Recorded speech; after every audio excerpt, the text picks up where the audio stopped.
Nosso projeto quer falar de política, sim, mas por meio da arte, da expressão da cultura, né? É pelas artes que a gente está promovendo, querendo falar, então, desses momentos tão importantes para a política, né? Hoje a gente tem um prazer imenso de receber o Cláudio Prado. Seja muito bem-vindo. A palavra é sua. Muito obrigado.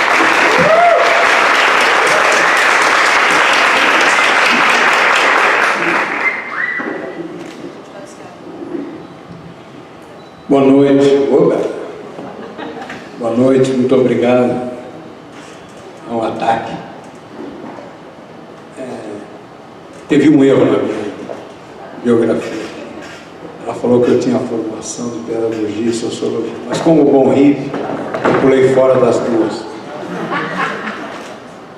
Não era o que eu queria e continuo sendo muito crítico de como a universidade aborda as questões. Educação era uma coisa que eu estava profundamente interessado, aí eu resolvi estudar. Isso foi 65. Eu vou começar contando a minha história, a minha participação, as minhas vivências lá, e vou fazer umas pontes, umas provocações para vocês, para a gente, na sequência, debater e discutir algumas das ideias que eu tenho. Eu fui em 65 para a Europa estudar pedagogia em Genebra, na Suíça, com um dos deuses da pedagogia, que era o Jean Piaget. E quando eu cheguei lá, eu me espantei. Primeiro, eu comecei a perceber que não era nada do que eu queria. Eu estava interessado em educação do ponto de vista social, do ponto de vista político da educação, e não do ponto de vista psicológico, o que acontece dentro do cérebro da criança, para a criança aprender. E como eu intuía na época, e hoje eu tenho certeza, o cérebro não funciona como uma lógica cartesiana. O cérebro é volátil, o cérebro funciona de uma forma quântica, completamente porra louca. Então, todos os estudos sobre o cérebro, eles resultam em, digamos assim, de uma forma careta, como se você tivesse que botar organizar como o cérebro funciona. E o cérebro é uma antena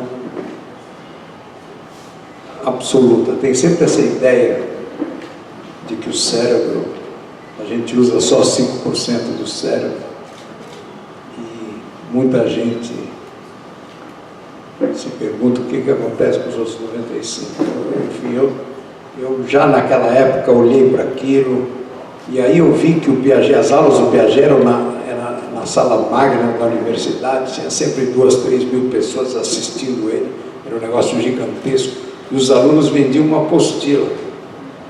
E quando eu comprei a apostila, quando eu olhei para a apostila, assim, quando eu vi ele falava exatamente o que estava escrito na apostila. Não tinha uma vírgula de diferente.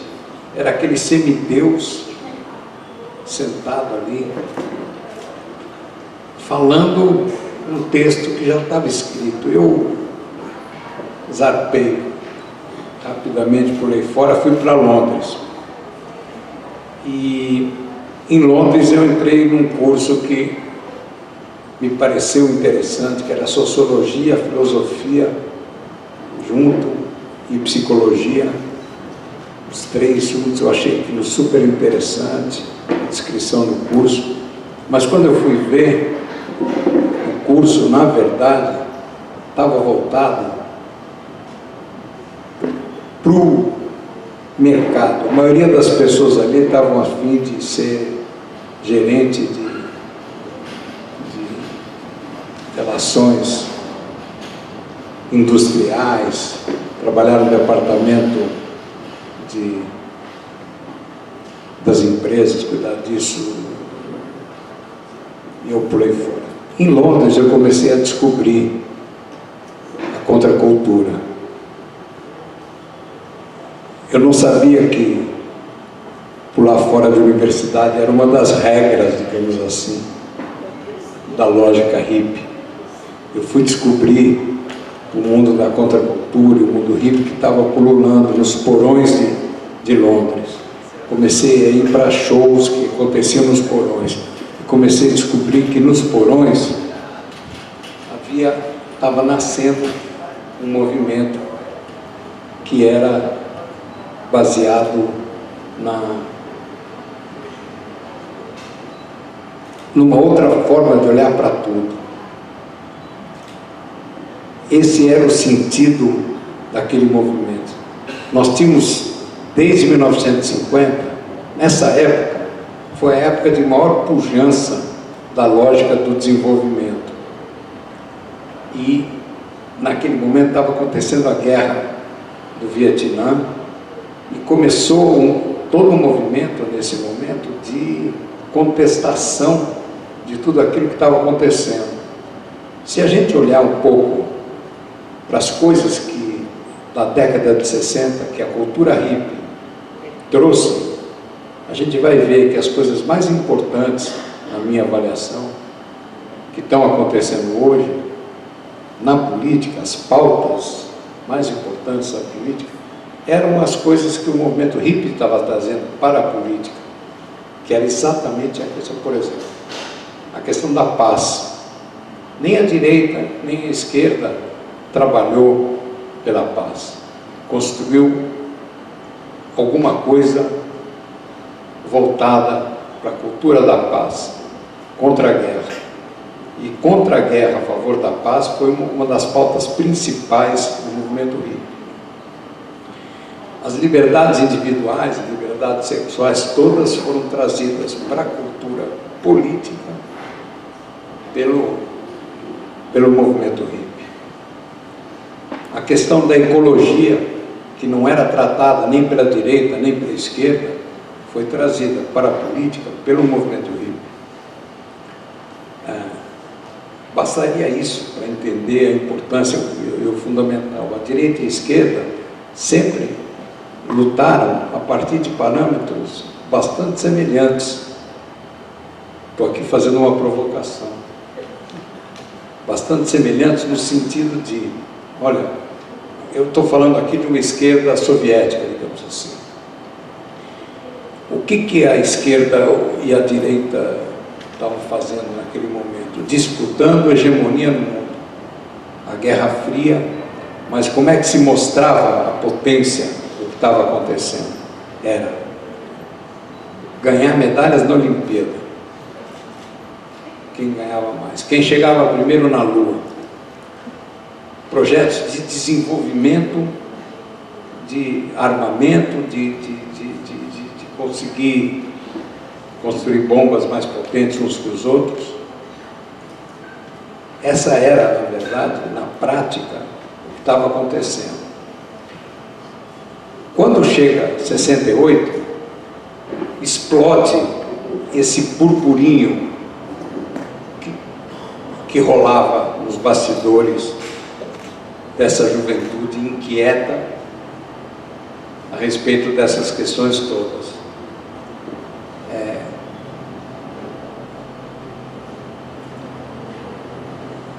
Paris ficou muito marcado. As imagens que vocês viram aqui do filme, que eu penso agora, mostra a imagem. Se você hoje pensar qual é a imagem, símbolo do que aconteceu em Paris, em maio de 68, era jogar pedra na polícia, manifestação de rua, a polícia reprimindo, e jogar pedra na polícia para forçar governos a se enquadrar, a se desenquadrar de certas posições e forçar governos a mudarem as suas políticas em relação à liberdade, em relação a uma série de questões que se batalhava lá.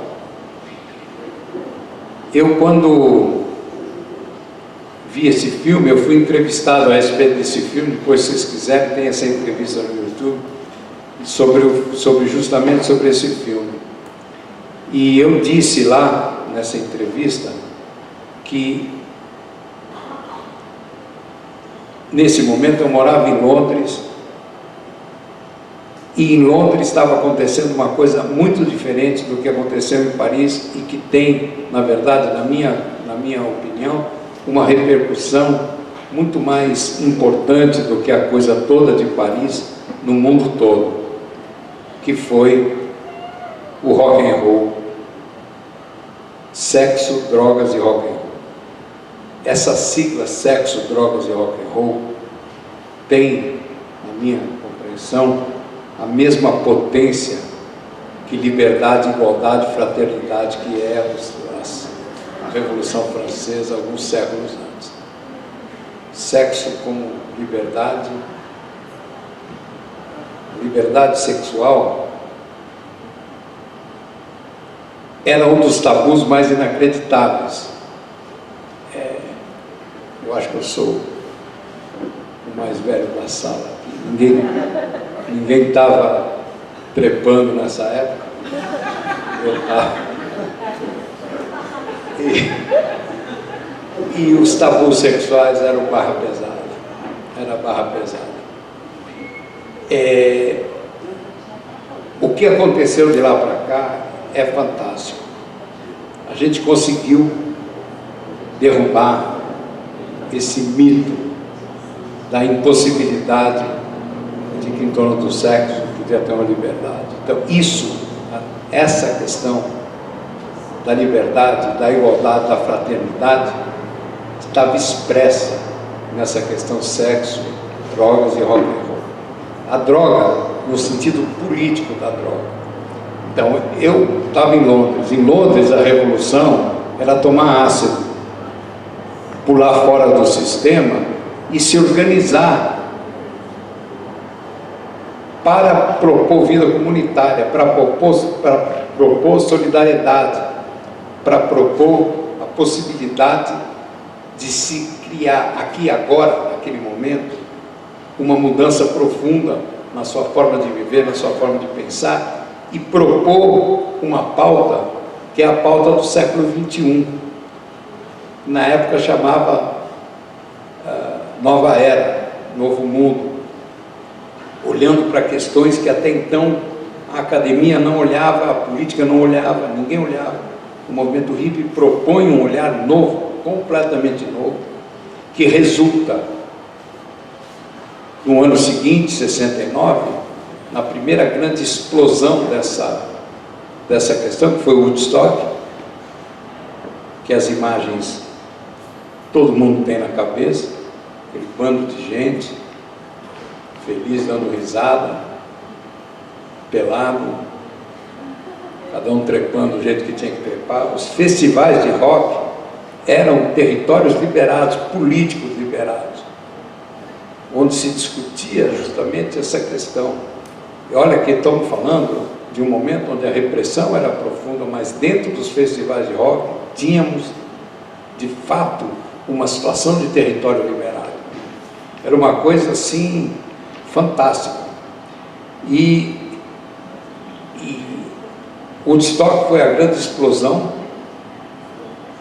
porque Woodstock foi um show pensado para um público de, sei lá, de 20 mil, 30 mil pessoas, estourando, e foi 1 milhão de pessoas. A maioria das pessoas que tentou chegar lá não viu o show.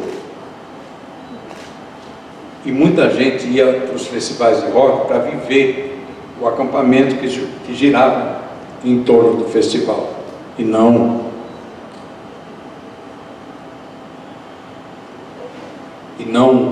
só para assistir o que ia acontecer no palco. Era a vivência, era essa possibilidade. E esse mundo hippie, que não existia na França. A França tem uma cultura racional, uma cultura cabeção, uma cultura muito mais próxima de uma política de esquerda, digamos assim, mais tradicional, e de uma postura acadêmica.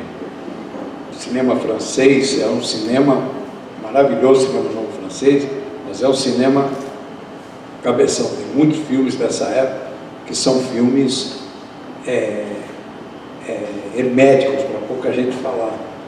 A academia menos hoje, mas ainda assim, ainda gosta de usar palavras que poucos entendem.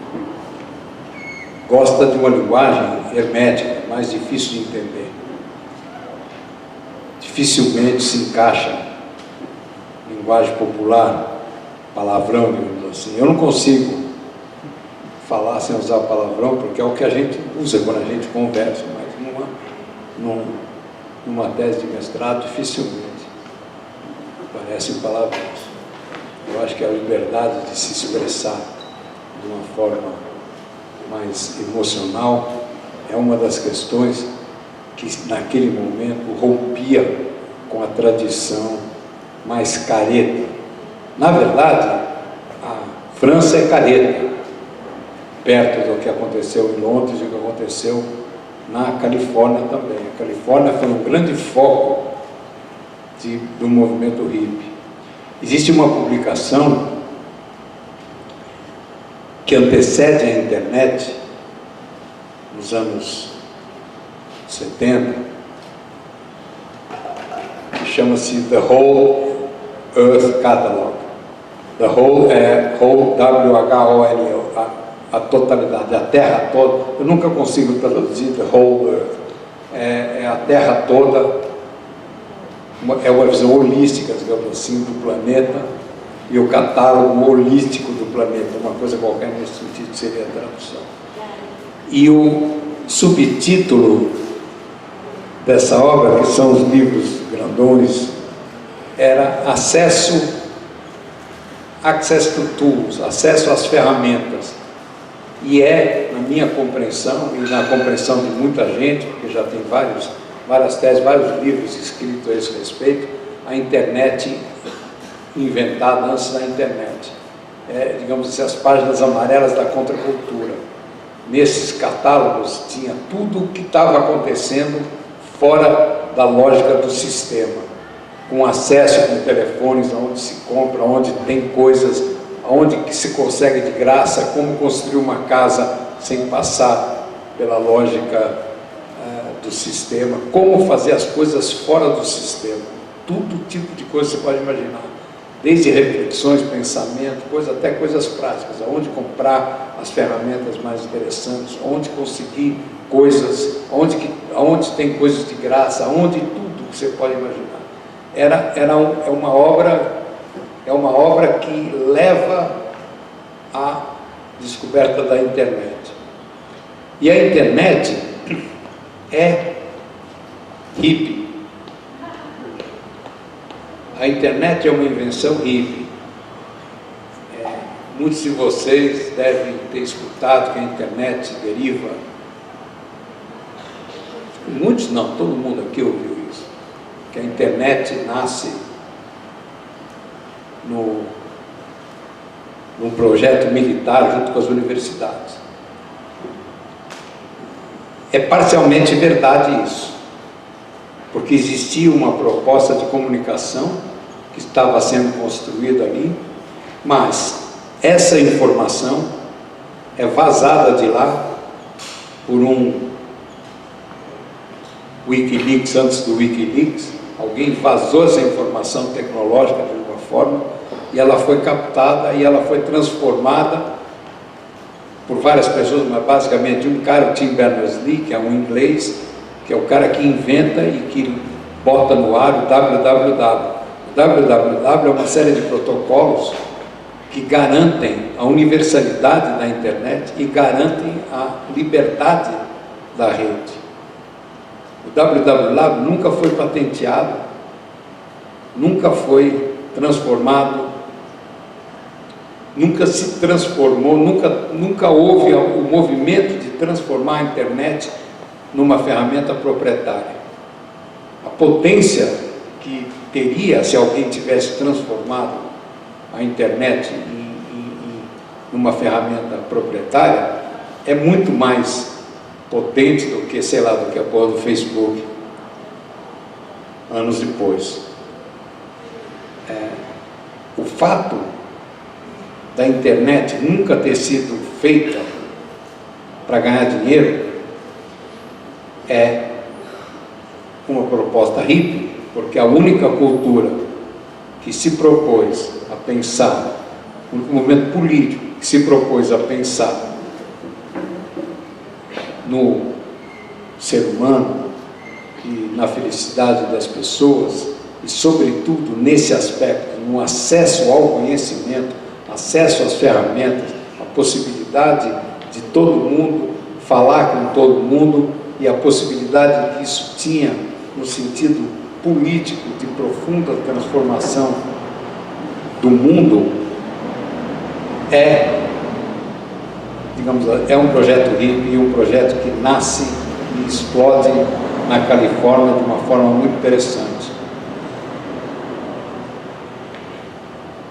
A ligação que tudo isso tem com o estado alterado de consciência é outra coisa essencial na compreensão daquele momento.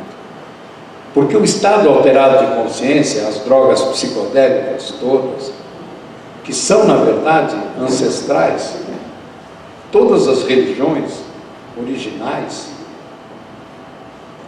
tinham a experiência da comunhão. A comunhão era você tomar um cogumelo, ou um cacto, uma erva de poder, uma erva, sair da tua visão e encontrar Deus, encontrar outro jeito de olhar para tudo, outra visão do mundo, outra ótica pela qual se pode olhar para o mundo. É tão subversivo essa colocação que gerou a maluquice da guerra às drogas. Timothy Leary, que era um adepto, que foi o grande arauto do LSD como ferramenta política, como possibilidade de profunda mudança no comportamento. Aliás, vale eu contar um pouco aqui a história do Timothy Leary. Timothy Leary era um psicólogo, professor universitário,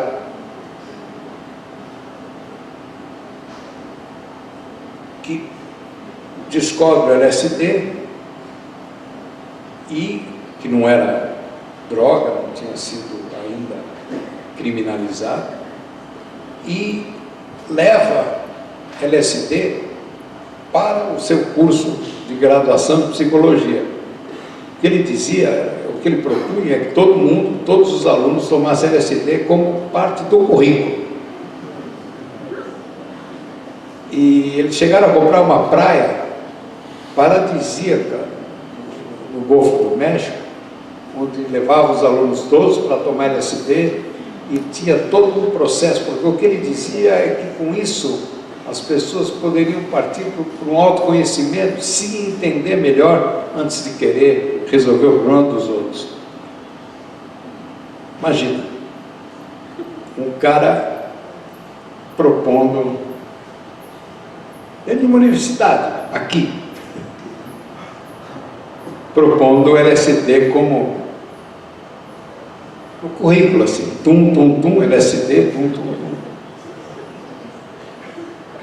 Obviamente, esse cara virou inimigo público número 1 dos Estados Unidos e foi um dos fatores que gerou a guerra às drogas. O Nixon dizia: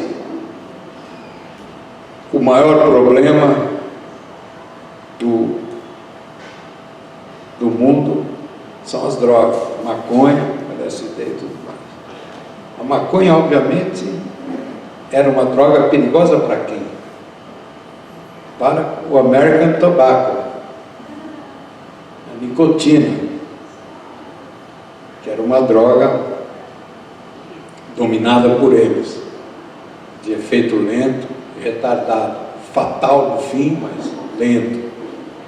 Toda a propaganda americana dos anos 40, 50, mais 50, 60, toda a propaganda de qualquer coisa era um cara com Marlboro na mão, mulheres elegantíssimas fumando com piteira.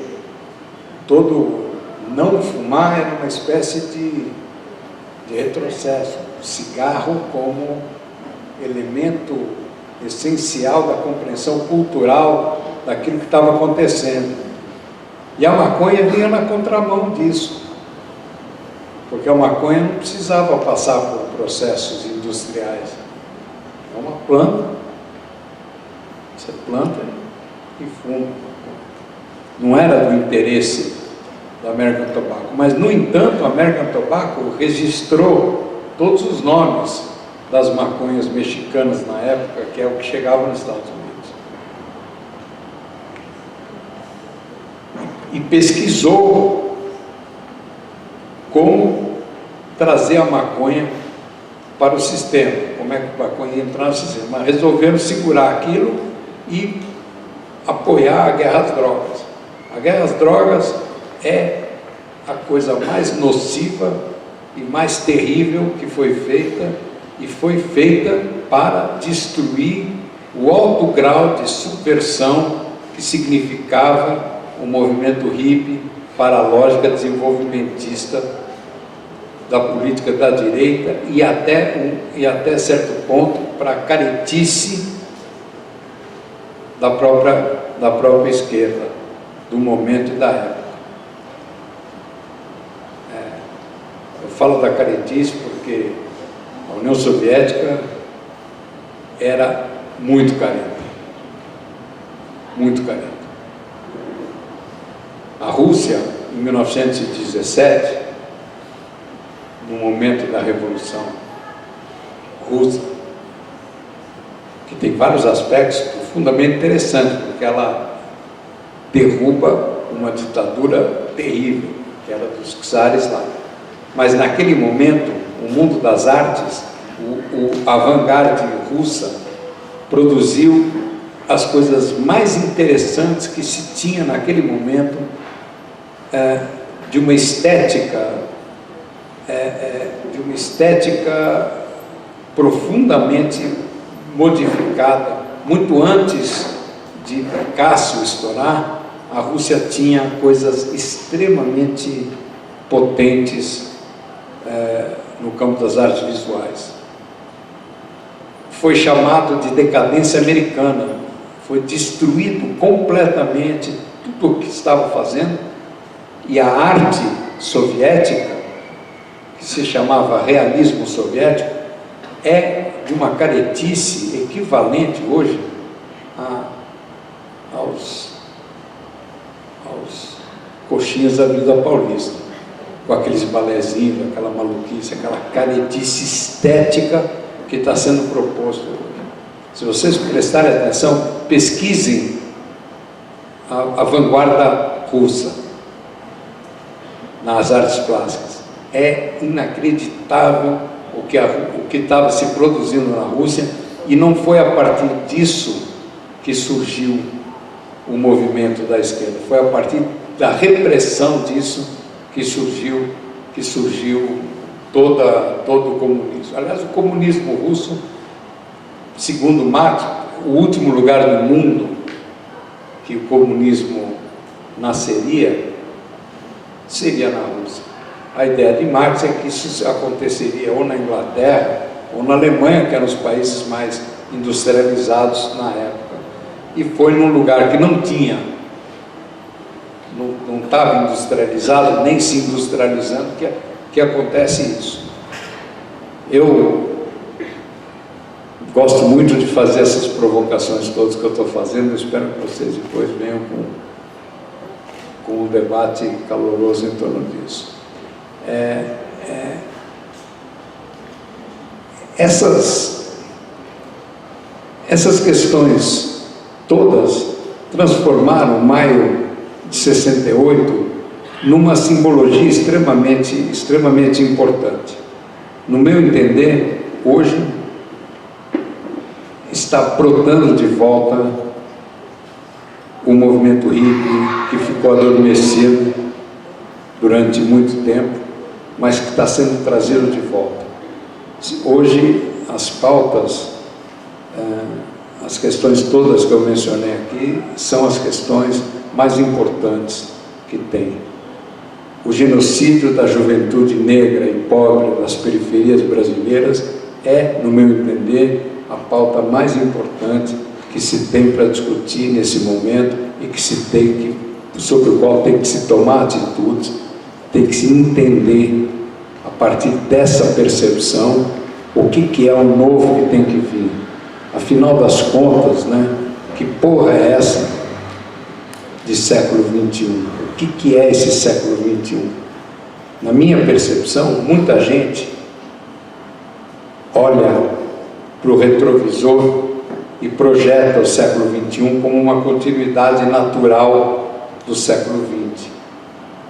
Na minha percepção, o século XXI é uma mudança de paradigma profunda que precisa acontecer, que parte.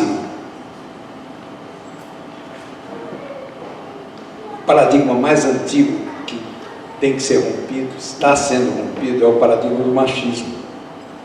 Se a gente for olhar esse paradigma, ele domina toda a civilização humana até agora, até esse momento, até o século XX.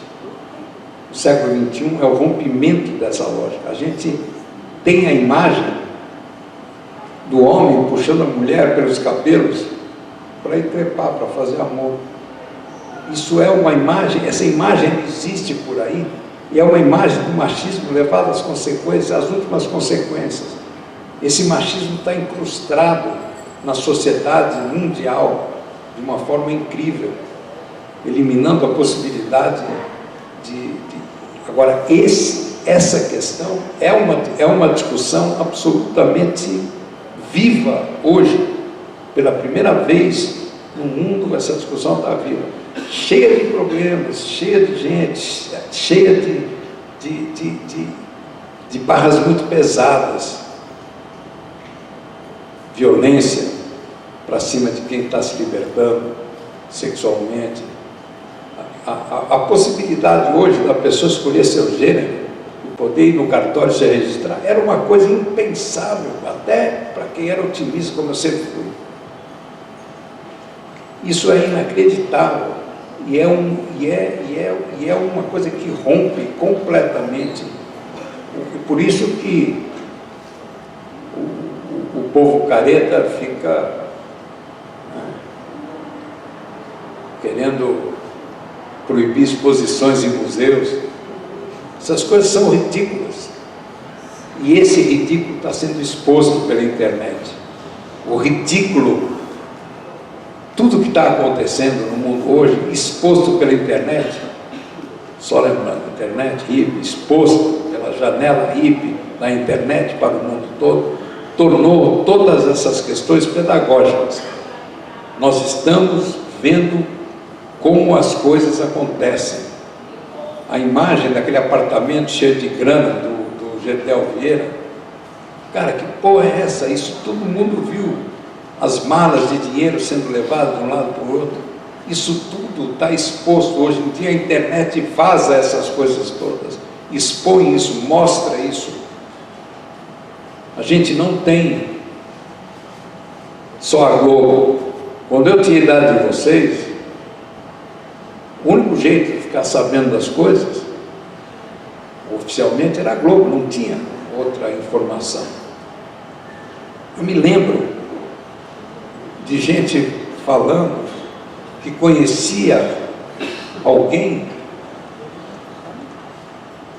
que tinha um amigo que tinha recebido um disco, que tinha escutado um disco de não sei quem, que tinha levado não sei aonde, de um tal de Jimmy, que era uma coisa que tinha que ser ouvida, e não tinha onde você descobrir que Jimmy era esse, que obviamente era o Hendrix, e descobrir aonde que estava esse disco e ter acesso a essa informação. Não tinha informação que pudesse chegar em lugar nenhum. A informação tinha que ser garimpada de um jeito inacreditável.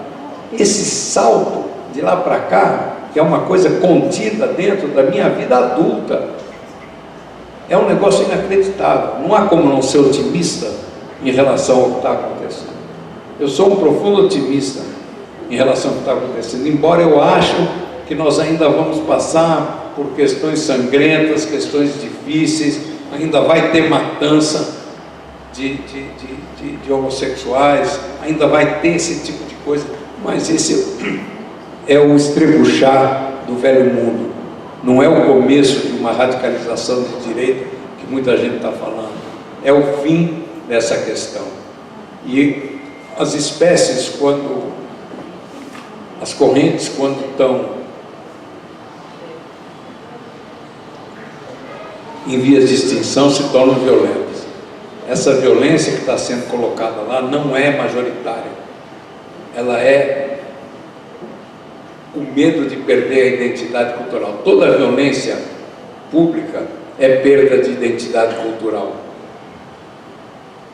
A liberdade das pessoas poderem escolher o seu sexo, o seu gênero, incomoda de forma profunda todos os dogmáticos de todas as religiões.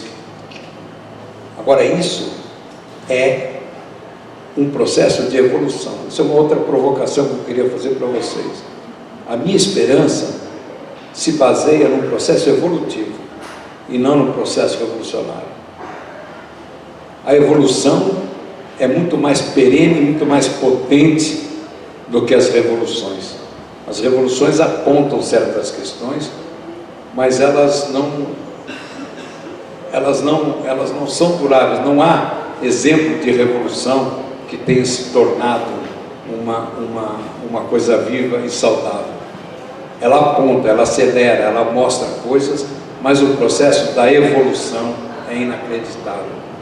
A molecada hoje, a garotadinha que está nascendo, os moleques, não só os pequenininhos, os mais velhos um pouco,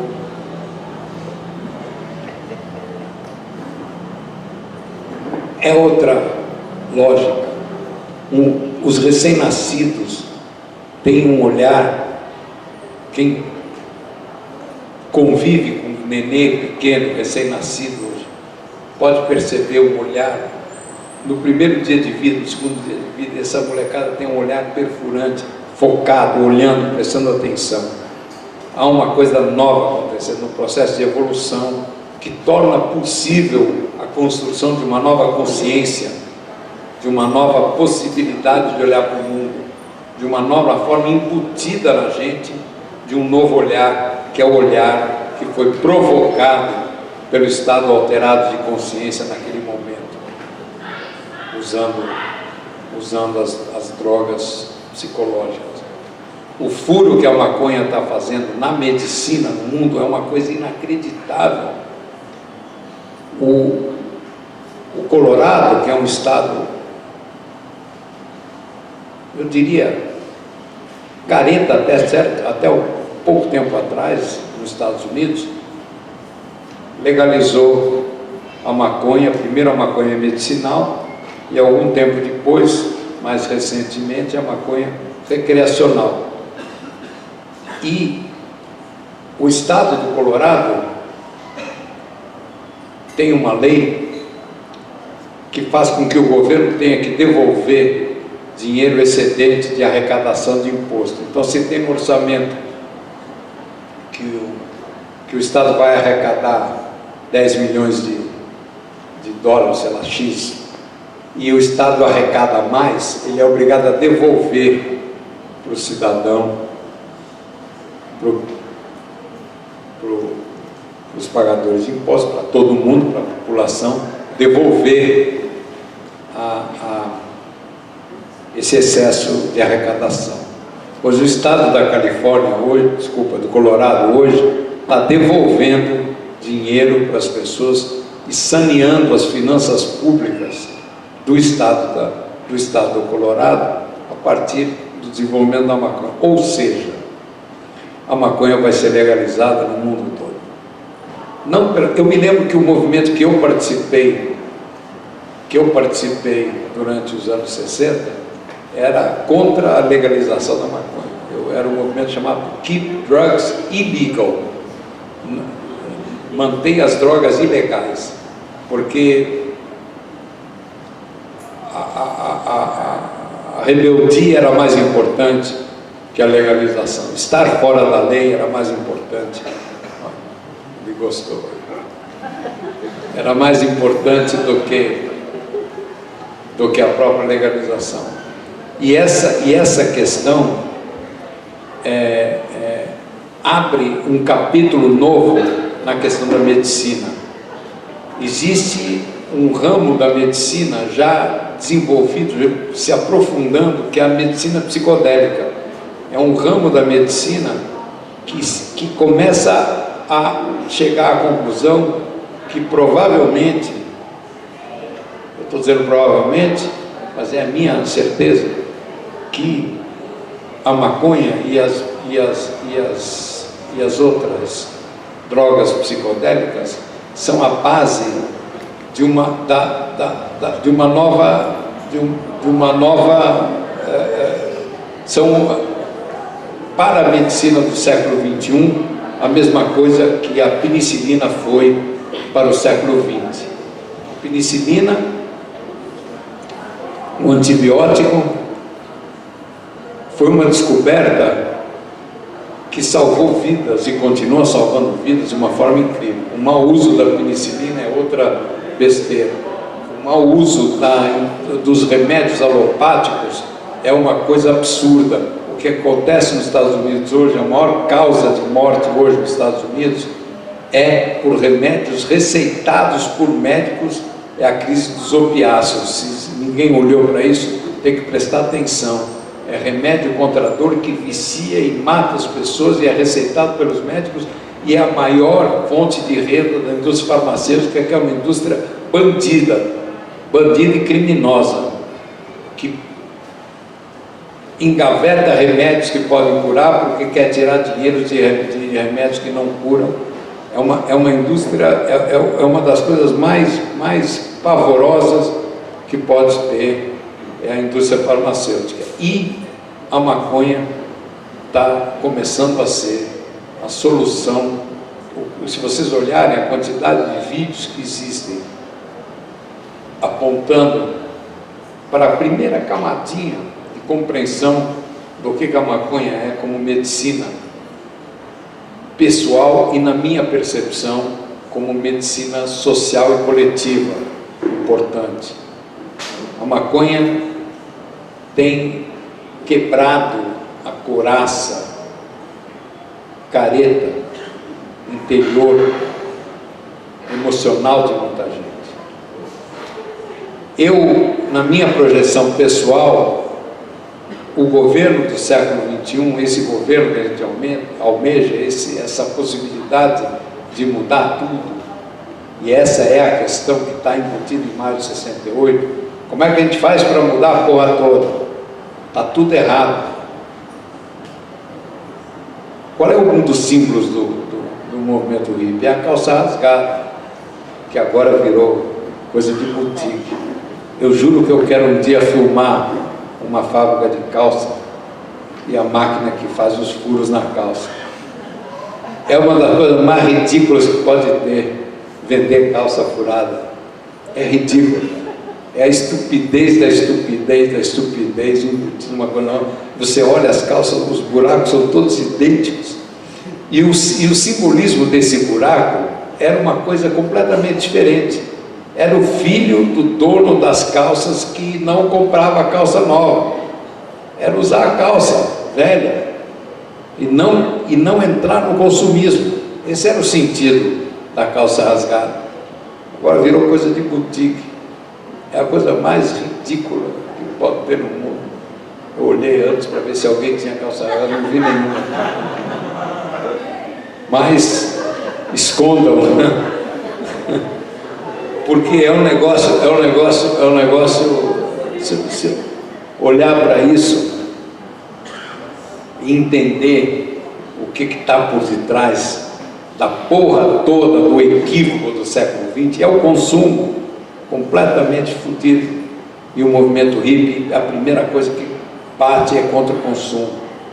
Pule fora do sistema. Não compre uma calça nova, use ela rasgada mesmo.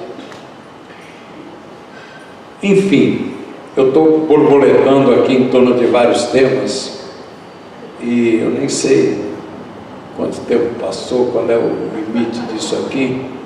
mas eu queria ver se tem algum microfone para... Eu queria propor uma coisa aqui para vocês, da gente, quem quiser entrar na conversa, em vez de fazer fila, pedir a palavra e tal, a gente botar umas 4 cadeiras aqui na frente, e quem quiser senta na cadeira aqui e entra na conversa. Aí a gente mantém uma cadeira vazia, e se vier alguém querer entrar na conversa, senta na cadeira vazia. E eu queria sentar aqui embaixo também agora, eu não sei se vou atrapalhar muito, mas eu queria sentar aqui embaixo.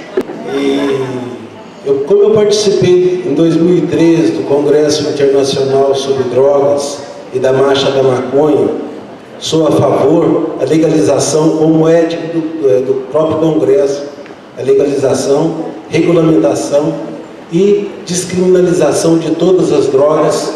Eu penso que esse é um assunto de riquíssimo e importantíssimo, especialmente e de cunho político também, que a gente tem que trazer para dentro das universidades e fazer esse diálogo, porque através disso eles usam da força de polícia para criminalizar as pessoas e manter um sistema ridículo que é o capital. A opressão que a gente viu em 68 e todo o regime militar, parece que a população mais velha, vejo que muitos esqueceram. Então, eu vejo que é importante demais a gente bater de frente em resistência e fazer uma discussão sobre drogas, um diálogo sobre drogas dentro das universidades.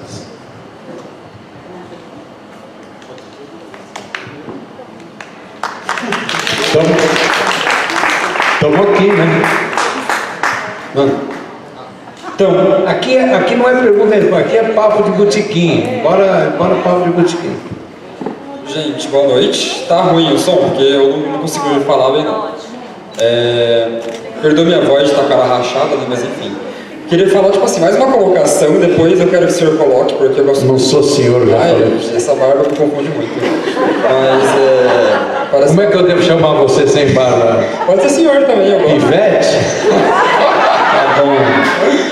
Essa barba de Marte sua. Então, eu vou colocar primeiro, depois quero que você comente sobre, porque eu gosto muito de ouvir falar. Mas é o seguinte, eu acho sobre a gourmetização da cultura hippie que você tinha falado antes. Eu achei incrível a sua fala nesse sentido, eu acho que podia caminhar para isso, em relação a toda a gourmetização que o capitalismo fez na cultura hippie e toda a apropriação que teve em relação a isso, que eu acho muito legal a gente falar, porque realmente é uma cultura que era voltada antigamente para realmente ir contra a cultura, para ir nesse aspecto da desconstrução do capitalismo social, da imposição dos meios de produção, de já ter uma capitalização em relação a essas vestimentas, e aí surgir a cultura hippie em relação a fazer essa contracultura, e aí o capitalismo vê com essa apropriação financeira que eles fazem em relação a tudo, e não só a cultura hippie, né, mas é uma das coisas mais contraditórias que tem a gourmetização da cultura hippie. Não, o buraco da calça é isso. É basicamente isso. Você ter a marca como Indie Mark, que é aquelas roupas indianas, que é justamente para isso, que antigamente você tem uma roupa da cultura até de outras religiões, sabe, de até você tem indianismo, enfim, essa cultura de você conseguir gourmetizar o capitalismo em relação a muitas outras coisas, não só a cultura hippie, em relação até a cultura negra, você tem, sei lá, floresça seu empoderamento aqui nesse salão, apenas por R$200, e aí você ter toda essa gourmetização de tudo que tem que o capitalismo fornece. Eu gostaria que você comentasse em relação a isso, sobre a gourmetização da cultura hippie, que para mim é muito importante. Eu acho que na história do buraco da calça está tudo dito. Você posso dar outros exemplos parecidos com esse, porque essa gourmetização nada mais é do que botar tudo para o mercado. Então eu queria dizer uma coisa assim: o grande câncer, na minha percepção do planeta hoje, do mundo, o grande câncer, a grande doença do processo civilizatório é a globalização da economia. A globalização deveria ser somente no conhecimento e na informação, e no acesso à cultura. Aí sim a globalização é extremamente interessante. Mas se você pensa na economia globalizada, uma moeda única, que é nesse momento o dólar, é exatamente a morte da diversidade. E a diversidade é a essência da vida. Você mata a diversidade, você matou a vida. Essa é a grande questão que está por detrás disso. A gourmetização, que você chama, é, na verdade, a ideia da globalização. Todo mundo gostar das mesmas coisas. Matar a diversidade é matar a vida. Então, nós estamos falando de uma coisa que é muito complicada de ser dita. Nenhum político, hoje, de qualquer tendência, vai debater essa questão das drogas ou a questão dessa questão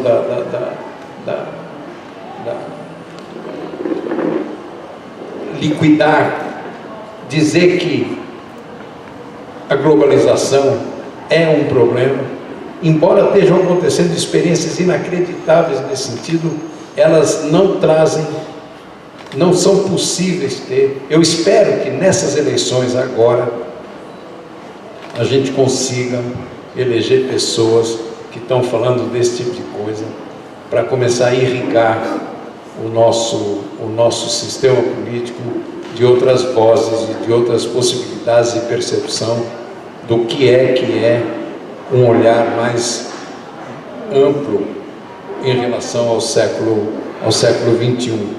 O que é que no fundo nós estamos querendo?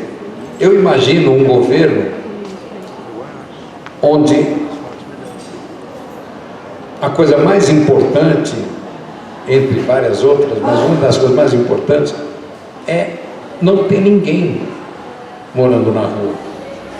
Nunca, jamais. Uma pessoa morando na rua é uma vergonha para um município, é uma vergonha para uma cidade, é uma vergonha para todos nós, a existência de um morador de rua. Não interessa a razão que ele está na rua. Então, como é que a gente vai chegar num governo que tem esse sentimento? Só mudando a ótica, só mudando uma compreensão mais ampla e coletiva de uma consciência e começar a eleger gente que pensa assim. E existe gente se propondo a pensar assim e se propondo a se candidatar e se propondo a levar a discussão para frente com esse tipo de pauta. Então eu acho que nós estamos nesse momento entendendo a gramática dessa profunda virada, onde a gente possa vir trazer um novo olhar para a discussão política, que são olhares que até muito pouco tempo atrás era praticamente impossível de ser construído. As pessoas ficam cheias de dedos, às vezes com medo de abordar certas questões, com medo eu acho que nós temos que perder esse medo, as coisas têm que ser ditas. Eu digo assim, há muito tempo que eu falo as maluquices que eu estou falando aqui para vocês. Só que quando eu resolvi fazer pela Mídia Ninja, aliás, eu preciso falar de Mídia Ninja um pouco mais aqui. É fundamental, porque eu sou um dos fundadores da Mídia Ninja, e a Mídia Ninja é a expressão da possibilidade de uma profunda mudança num campo onde sempre foi hegemônico e fechado em torno de meia dúzia de famílias no mundo. E a Mídia Ninja desponta como uma possibilidade de democratização de informação e de conhecimento que é fantástico. Mas já eu falo mais disso, diga lá. Algumas coisas passaram aqui no meio que eu achei, que eu tive vontade de falar, e uma delas é a questão da vida. Eu acho que hoje, qualquer grupo, qualquer pessoa, que luta, que defende a vida, eu acho que representa uma potência, vamos falar assim, uma potência. Eu participei de um fórum em Belo Horizonte, do Fórum DOC, e o tema era os fins desse mundo. E entre os fins desse mundo, o cinema, né? O cinema, as imagens do cinema, que estão sendo produzidas no mundo inteiro, lutando por uma coisa que eu acho que até a gente vai começar a falar muito dela, que é cosmopolítica. Em todas elas aparece uma coisa, na maioria desses filmes, gente, aparece uma coisa que me chama a atenção e quando você começou aqui na frente, que abriu essa roda, e que daqui a pouco eu vou sair para outra entrar, eu me lembrei disso, que há um recuo na imagem, na produção da imagem, na montagem, na música, na dança, áudio e visual, há um recuo. Parece que aquele lugar onde o lugar da fala e o lugar do gesto, há um descompasso. A gente sente um descompasso entre o lugar da fala e o lugar do gesto. Então eu acho muito bacana, queria dizer isso, que esse gesto de a gente estar aqui, essa gracinha aqui falando da caça furada, e você, da maconha, do outro, a gente abrir, eu acho que é pensar essa história. O que é defender a vida hoje? Quem tem direito à cidade hoje? O que é a cidade hoje? Né?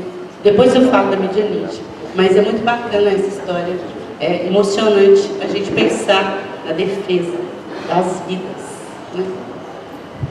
A vida, né? Do planeta como um todo. Essa é a discussão ecológica mesmo, a ecologia levada com profundidade. Eu vejo que o grande problema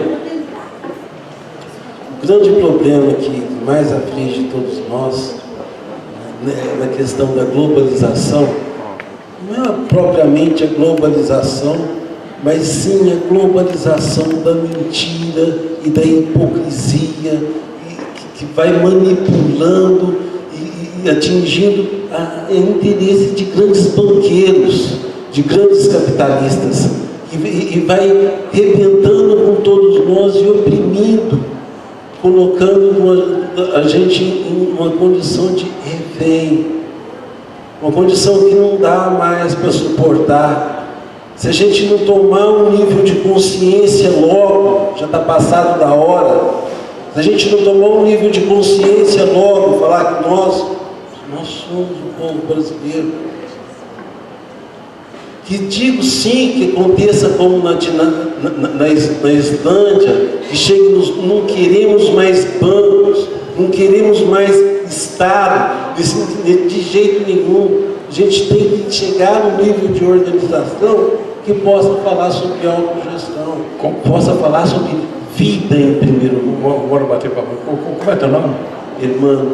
Irmão, olha, deixa eu interagir com você nesse sentido. Não é pela razão que a gente muda esse tipo de coisa. Não é com discurso e pela razão. Temos que tomar consciência. Isso me parece um equívoco. Essa consciência nova, ela está brotando, ela está vindo naturalmente. Ela está vindo naturalmente de dentro para fora dessas novas gerações que estão vindo aí. Isso, para mim, eu tenho certeza disso. Inclusive, muita gente já percebeu, eles já começaram a dar nome, são as crianças índigo, tem as cristais, não sei o quê. Isso tudo que está vindo aí é uma questão absolutamente fatal para a lógica antiga. A gente tem que segurar a onda do tranco da transição. Nós estamos vivendo o tranco da transição. E tem um campo do conhecimento que eu não tratei aqui ainda, que é uma coisa do movimento hippie, que chamou a atenção para a questão, para a astrologia como caminho do conhecimento profundo. A astrologia, uma das coisas que aconteceu no movimento hippie foi lançar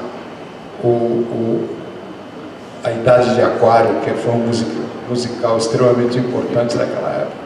E a idade de Aquário, nós estamos vivendo agora a passagem da era de Peixe para a era de Aquário, segundo a astrologia. E a era de Aquário já tem definido há muito tempo todas as características disso que nós estamos falando. E nós estamos vivendo justamente esse momento apocalipsinal que nós estamos vivendo no Brasil de um jeito brasileiro, nos Estados Unidos de um jeito Trump. Nós estamos vivendo uma passagem profundamente angustiante para muita gente e que ainda acabou de começar e que já está profundamente descrita na astrologia de uma forma incrível e por alguns outros pensadores que já andaram pesquisando e pensando isso e falando desse momento de transição. O Apocalipse é isso. O Apocalipse é isso. O Apocalipse é o fim do mundo, mas é o começo do outro mundo. Esse outro mundo, ele nasce das cinzas do velho mundo. Isso aí está óbvio que está nascendo. É só olhar para... E eu digo mais, eu quero provocar mais uma coisa. Os bichos estão entrando nessa. Há uma solidariedade entre os bichos que estão aparecendo. Dá uma pesquisada, você já deve ter visto esses filmes do cisne alimentando os peixes, do urso preso num zoológico, salvando um porco. Essas coisas são inacreditáveis. Uma coisa que está mostrando um caminho que não é o caminho temos que tomar consciência. A consciência, o que a gente tem, na verdade, é que falar porra louquices para as pessoas, que as pessoas dizem, que porra é essa, que porra desse velho está falando aí. Essa é a minha ideia aqui, minha tese aqui, é provocar essa discussão e vamos em frente, que a gente não é potente o suficiente, a não ser para reconhecer.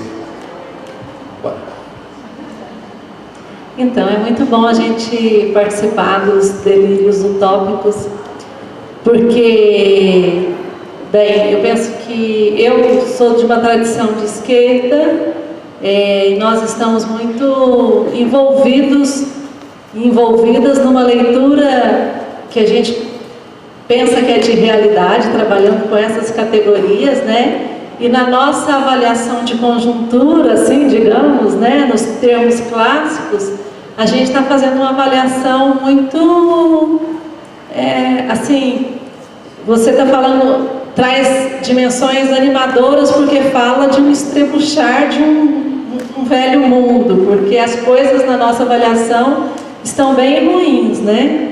Contexto bem ruim, assim, na nossa avaliação. A gente passou os últimos anos falando coisas... Mas na minha também. Agora, se você faz um zoom out e olha de longe, foda-se esse momento. Você entende? Se você olhar, eu estou fazendo um zoom out, estou olhando do século XXI. Século XXI são 100 anos. Sim. Olhando para essa dimensão. E essa confusão bem ruim, ela não é o começo do outro século. Ela é o estrebuchar, ela é o rito de passagem. Então, isso é uma... É o parto. O parto é uma coisa boa ou ruim? É boa. Então, na hora ali é uma porra, é foda, né? Não é uma mães aí. Eu sou mãe também. Eu acho que então, mas assim, é porque tudo depende do olhar. O que nós estamos vivendo hoje nos parece bem ruim, porque nós vivemos um processo conturbado de crise, de golpes, de retiradas de direitos. O que eu acho que é animador, quando você coloca, é a gente pensar que está terminando essa era que é ruim, assim. Isso eu acho que é a novidade nisso, porque, e aí talvez a provocação que você fez é que a gente possa conversar mais. Eu sou da história, né? E você fala assim de uma evolução. E então isso é uma polêmica mesmo, porque a gente, para nós, ou pelo menos para mim, não tem um caminho único, né? Tem um campo assim de possibilidades, e aí não está certo o futuro, não é? Não está certo que depois dessa porra toda virar uma coisinha melhor, né? Porque a gente está vendo assim que tem muita coisa ruim acontecendo, os discursos de ódio. E aí uma concordância que eu tenho com você é de que, assim, vendo você falar, a gente viu que realmente o mundo ficou bem mais careta, né, gente? Está bem mais chatinho, né? Já teve um pouquinho melhor. Então, será que nós estamos caminhando para coisa melhor mesmo? Ou para finalizar mesmo assim, ou assim, está em disputa aí, nós precisamos batalhar mais, e por qual caminho, né? Porque acho que as artes realmente têm muito a dizer para nós sobre esse mundo que a gente quer construir. Eu ouvindo você falar, eu só preciso pontuar uma coisa. Quando eu falo que a direita e a esquerda andaram fazendo a mesma coisa, eu quero só, para não ser confundido, o seguinte: o que está acontecendo no Brasil hoje, se a gente olhar para o Brasil hoje, ninguém que tenha alguma saúde espiritual, emocional e mental quer se identificar com a direita. Só que eu quero dizer o seguinte: o que nós estamos vendo hoje no Brasil, esse povo todo aí, o Temer e todas essas asseclas todos, eles não são de direita, eles são bandidos. Eles não são de direita. Isso é bandidagem, eles são bandidos. Essa que é a questão. Existe a possibilidade de uma direita civilizada, que aqui no Brasil, o primeiro arauto de uma direita civilizada é o Reinaldo Azevedo, que começou a perceber o absurdo do que está acontecendo. É uma doideira isso, brasileira, completamente doida. Como que esse cara, de repente, ele olhou para ele e falou: eu não quero ser confundido com essa coisa, e começou a defender Lula livre. Isso é um negócio do caralho, uma coisa completamente doida, né? Mas enfim, eu acho que é isso mesmo. E eu não acho que a caretice esteja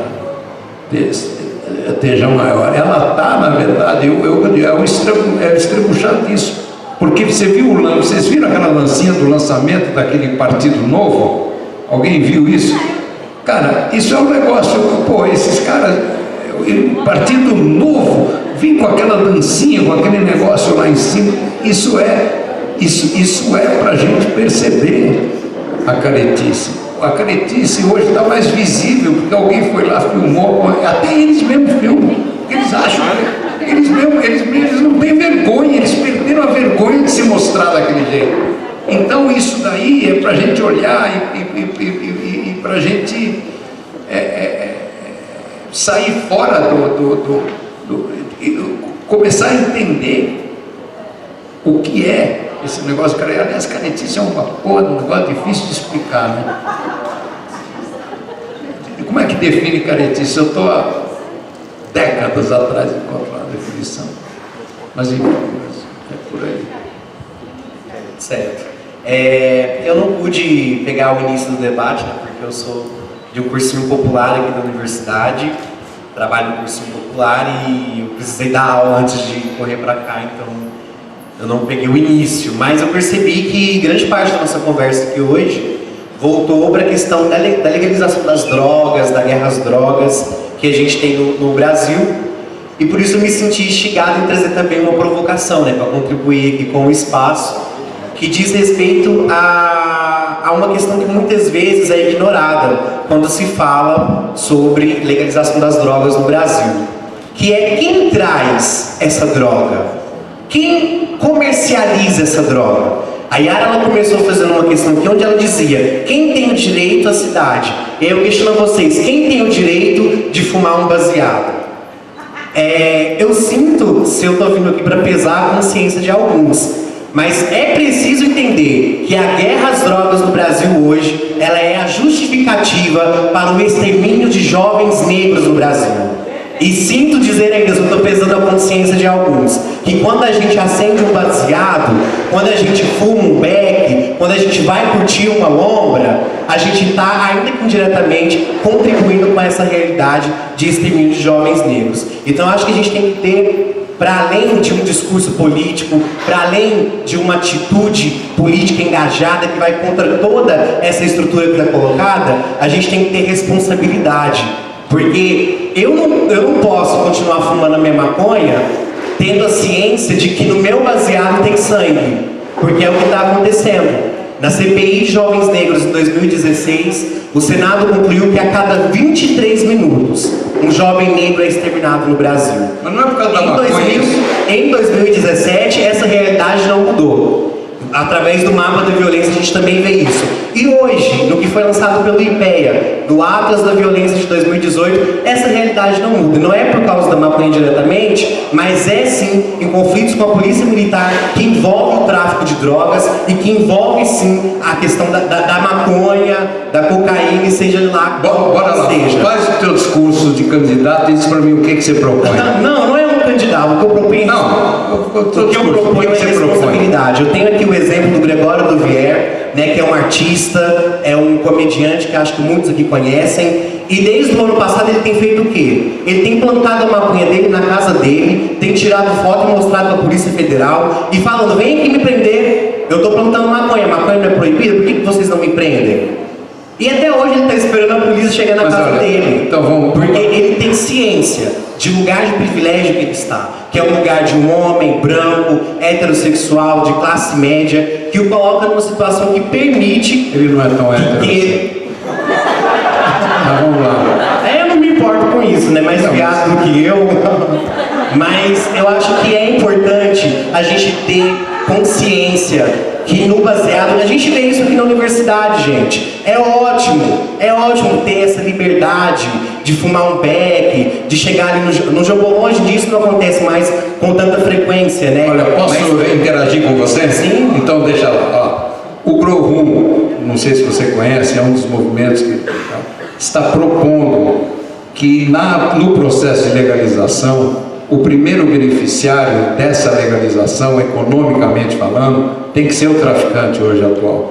Dele passar, dele poder se transformar em empresário da maconha, em vez de gourmetizar, que nem ele estava falando ali, levar isso para quem foi mais prejudicado. Essa questão do extermínio, eu não sei se você estava aqui quando eu citei isso, que era o problema mais sério que existe por conta da guerra às drogas. Agora eu acho que você está equivocado, na minha opinião, em dizer que a maconha está manchada. O que está manchado é a proibição da maconha que manchou essa coisa. Então não é, eu acho que não é por esse caminho não. A primeira coisa que vai ter que ser legalizada é o próprio plantio mesmo, entendeu? Que é o que eles fizeram no Uruguai agora. E eu não sei exatamente, porque eu não acompanhei muito mais de perto o que está acontecendo lá agora. Mas o problema não é... É claro que para passar, o que gerou o traficante foi a proibição. A proibição que é o problema. Então, liberar a maconha, eu acho que tem o risco da gourmetização da coisa. Agora, o Grow Room está com uma proposta extremamente interessante, e é uma proposta que eu acho que é legal, que é levar para justamente as favelas, as pessoas que foram mais prejudicadas com a guerra às drogas, a condição de se organizar e poder vender dentro de uma condição nova, que não seja uma coisa semelhante à indústria farmacêutica hoje. Então, eu acho que a tua colocação é pertinente, mas calma lá, a minha maconha não está... A minha maconha, porque eu tenho a sorte de poder... Eu não planto, mas eu compro de quem planta. Aliás, eu ganho hoje em dia. Mas é sobre isso que eu estou falando. Eu vou nos lugares assim, outro dia eu fui num lugar assim, o cara meio de escuro, estava meio escuro, porque teve uma banda, depois ele bateu no meu ombro, botou a mão, eu dei a mão para ele, falou não, aí ele botou dois camarões assim, enormes na minha mão, no meio da coisa.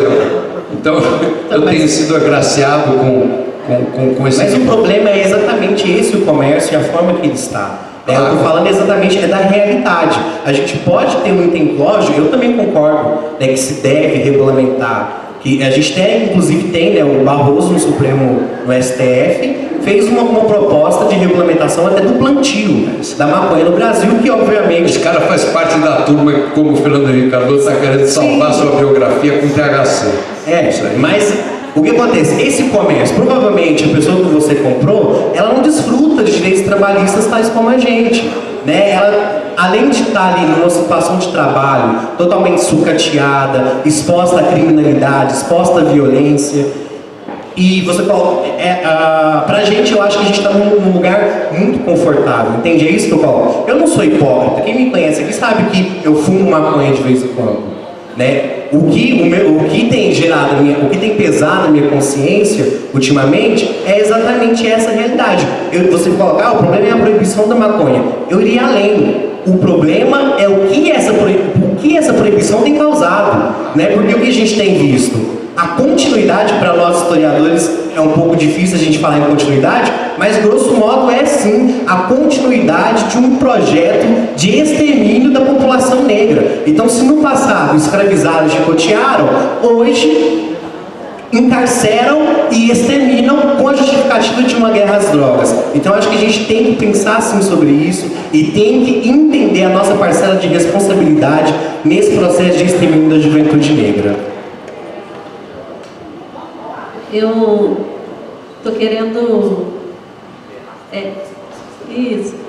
Eu estou pensando da gente fazer a alternância mesmo, mas eu só vou arredar daqui se alguma mulher sentar também. Eu também concordo. Então estou esperando, porque senão vou ter que ceder espaço só. Então pode vir as meninas. Mas antes de sair, eu queria fazer uma observação. Se o Fabrício quiser fazer primeiro, porque ele ainda não fez, senta aqui, Fabrício. Vem cá.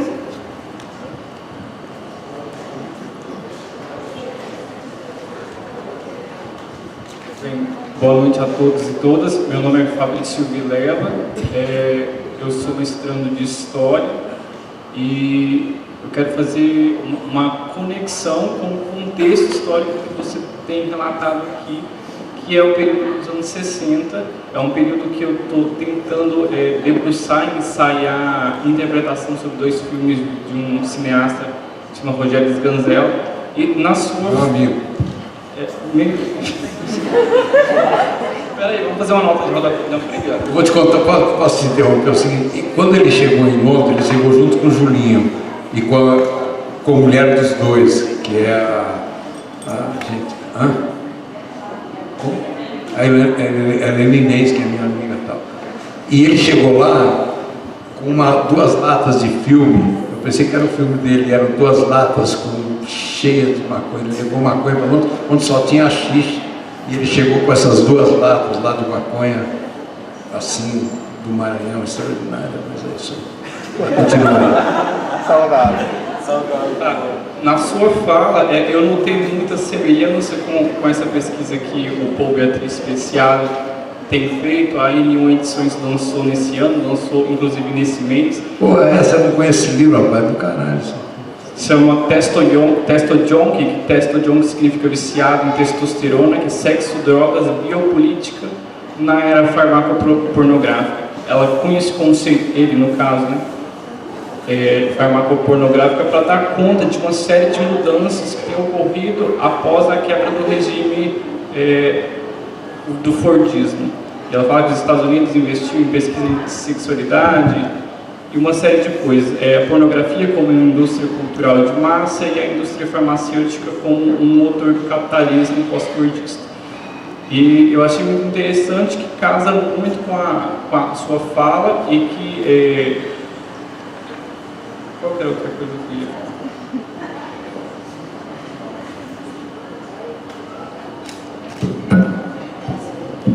Tá. Então, é porque eu dividi minha fala aqui na cabeça em 2 momentos. Que ano foi escrito isso? Em 2008.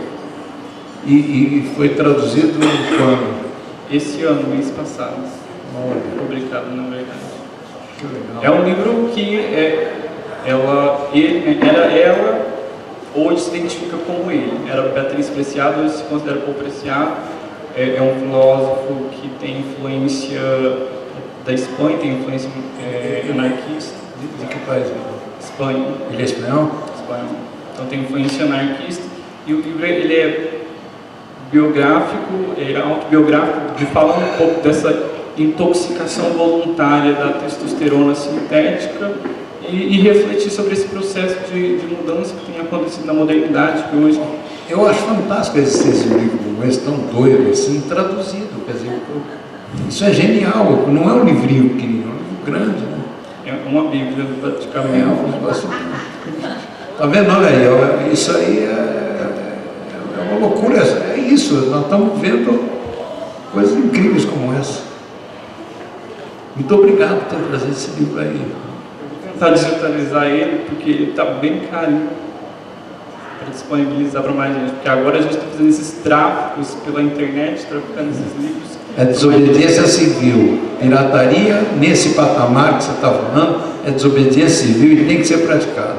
Eu dizia isso quando eu estava no Ministério da Cultura do Gilberto Gil, com o beneplácito do senhor ministro, e a gente fez coisas muito loucas nesse sentido.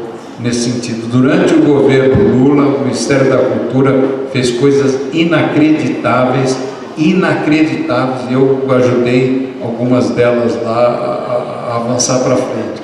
O projeto de Ponto de Cultura, na sua origem, na sua questão, é uma coisa fantástica, que é fortalecer pequenas manifestações culturais naquilo que elas estavam realizando e desenvolvendo e levando a discussão política para as periferias. Uma das críticas que eu faço ao governo Lula foi não ter compreendido naquele momento que tinha que triplicar, quadriplicar a verba do Ministério da Cultura para poder levar para as periferias uma discussão que não foi levada no governo Lula do jeito que devia ser. Porque o aumento do poder aquisitivo que o governo Lula deu para muita gente das favelas e tudo mais, e das periferias, tinha que se seguir com a discussão cultural para o consumo não vir a ser o que acabou sendo, né? O funk tinha que estar discutindo mais a questão política.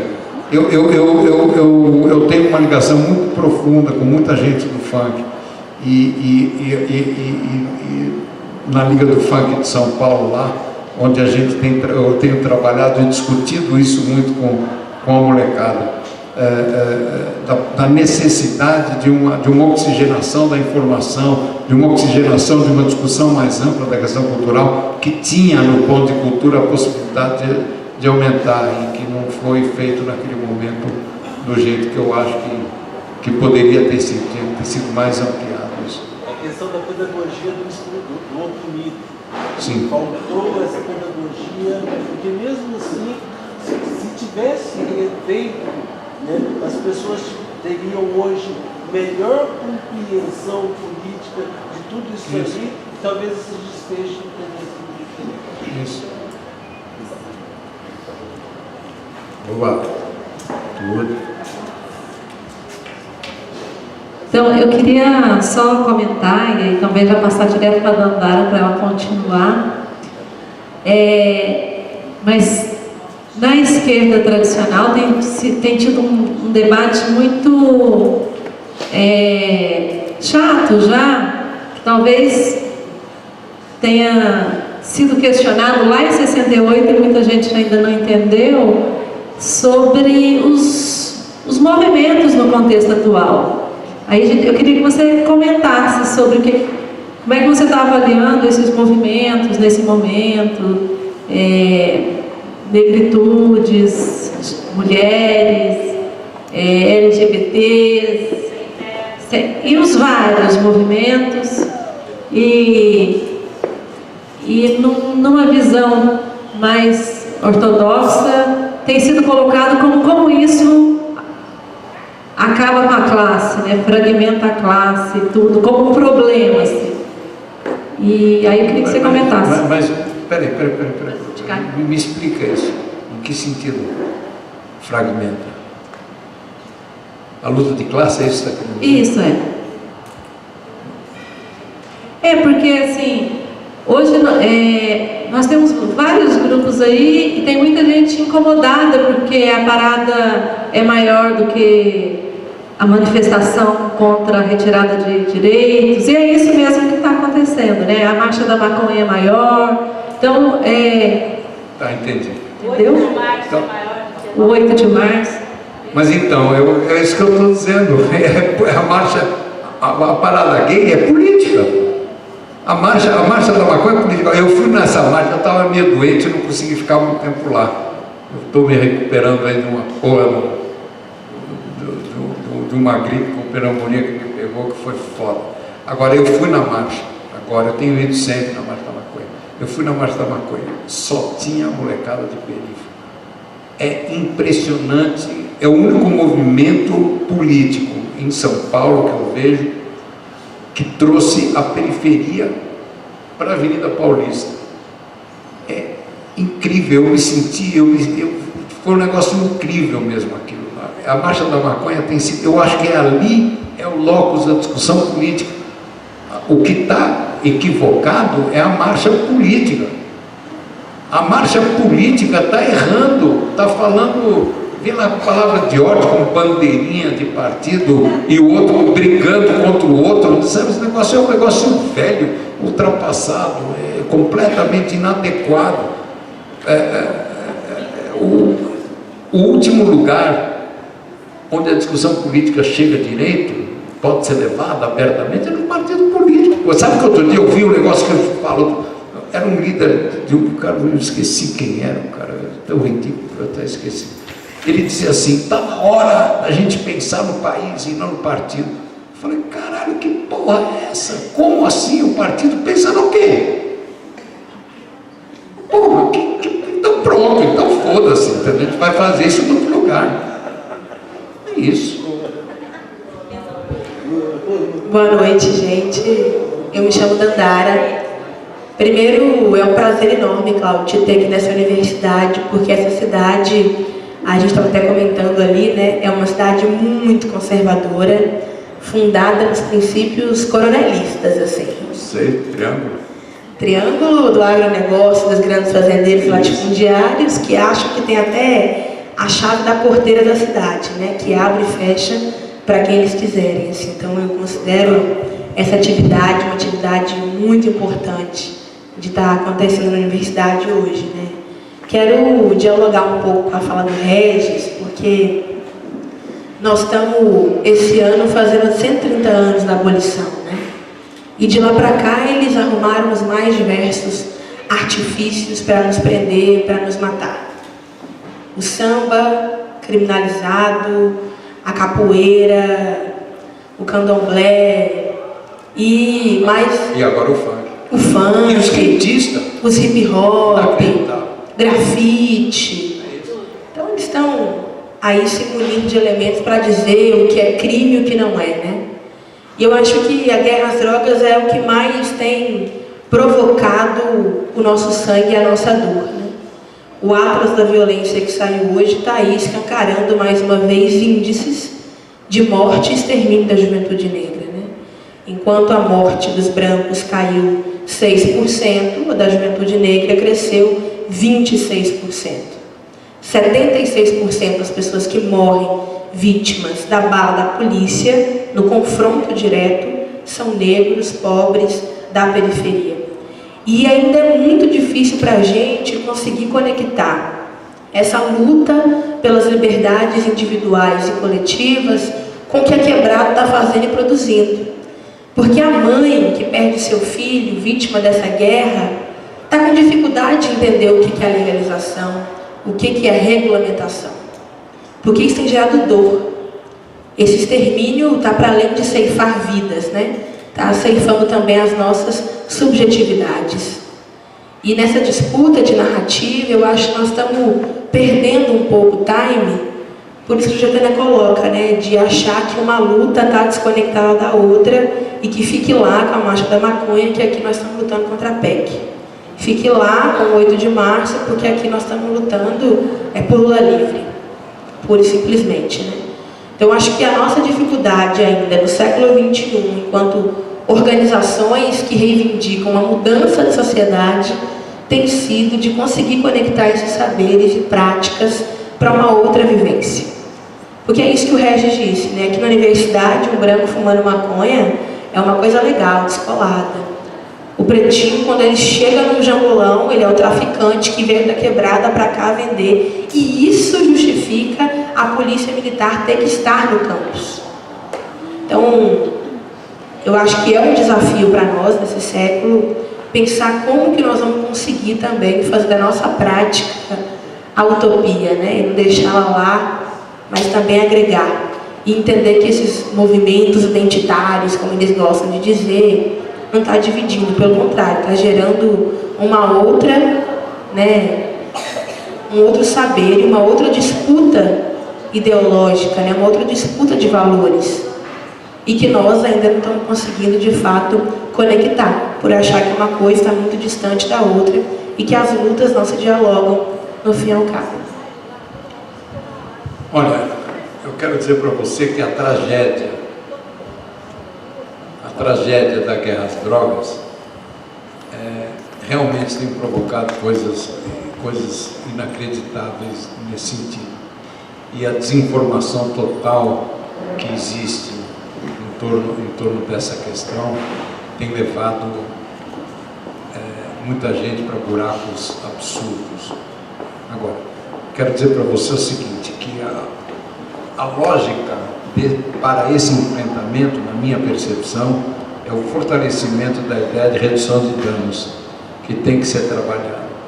O problema, por exemplo, do crack, não é o crack, é a vida de merda que as pessoas estão levando, que as leva por questões que não tem nada a ver com o crack para a rua, onde o crack aparece como a solução.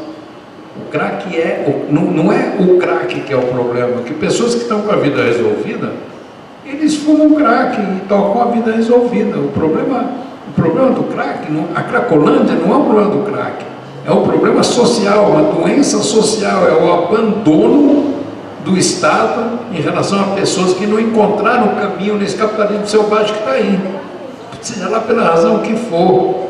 Então, o problema não é a droga em si, não é o crack. Agora, é óbvio, como é que uma mãe da periferia vai entender isso? Isso é uma encrenca, é um negócio extremamente complicado. Agora, a gente só tem um caminho: eleger governos decentes que tenham um olhar. O Haddad tentou em São Paulo. O Haddad tentou em São Paulo fazer uma coisa. O que o Dória fez foi claro, exatamente, derrubar a casa com gente dentro, gentrificar aquele lugar lá. Foi um negócio terrível aquela coisa. Então, eu não vejo o problema da Cracolândia como um problema de droga. O problema de uma doença social, de pessoas que se fuderam e foram encurraladas naquele lugar, onde o crack se apresenta como a única coisa que é possível para ter um momento de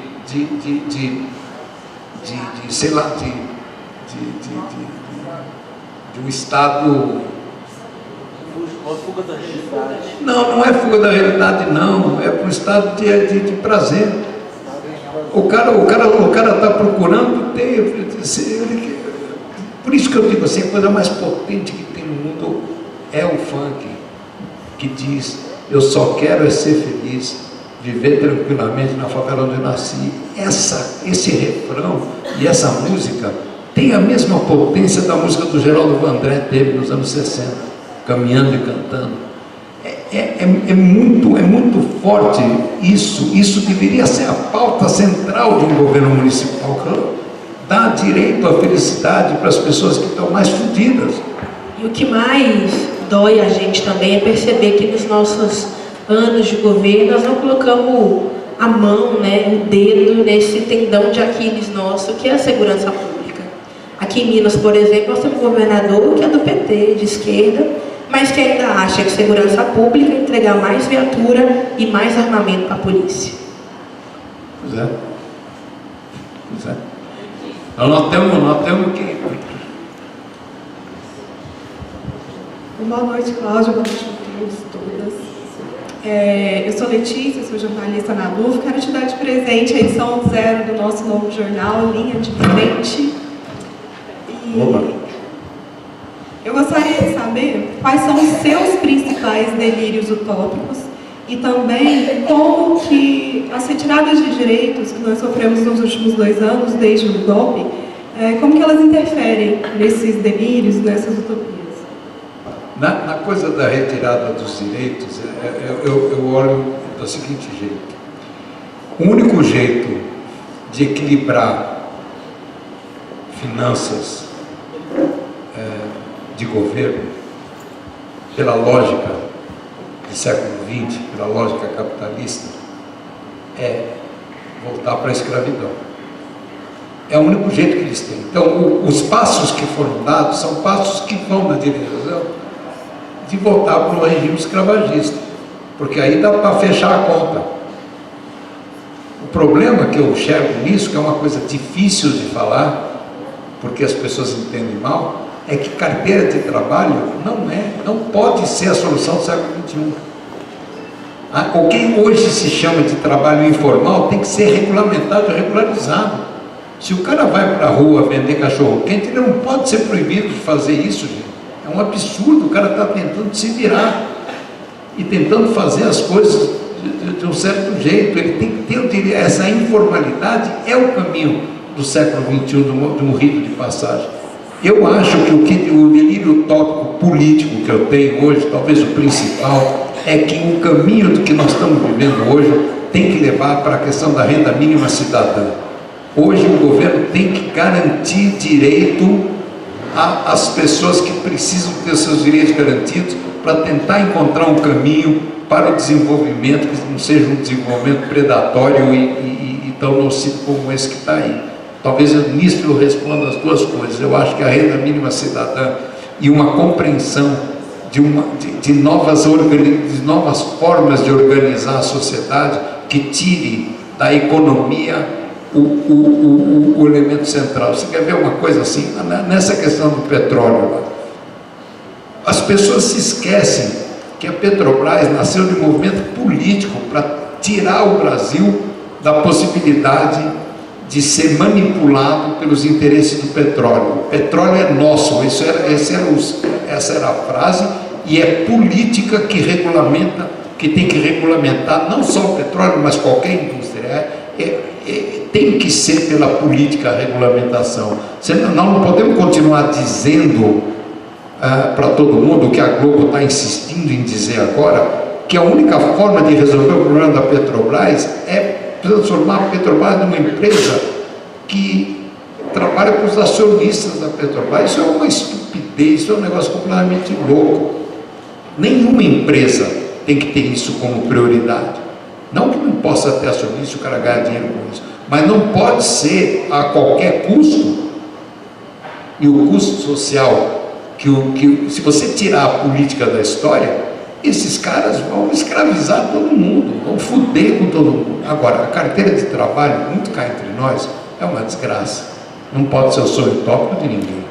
Ainda mais com trabalhos de merda, que é o trabalho que se dá para as pessoas. Tem coisas absurdas aí. Nós temos... O que acontece, aí entra um outro capítulo, que é um capítulo maluco de tudo isso, que devia ser o começo de uma outra fala que eu faria uma hora qualquer. Mas acabou o trabalho no século XXI.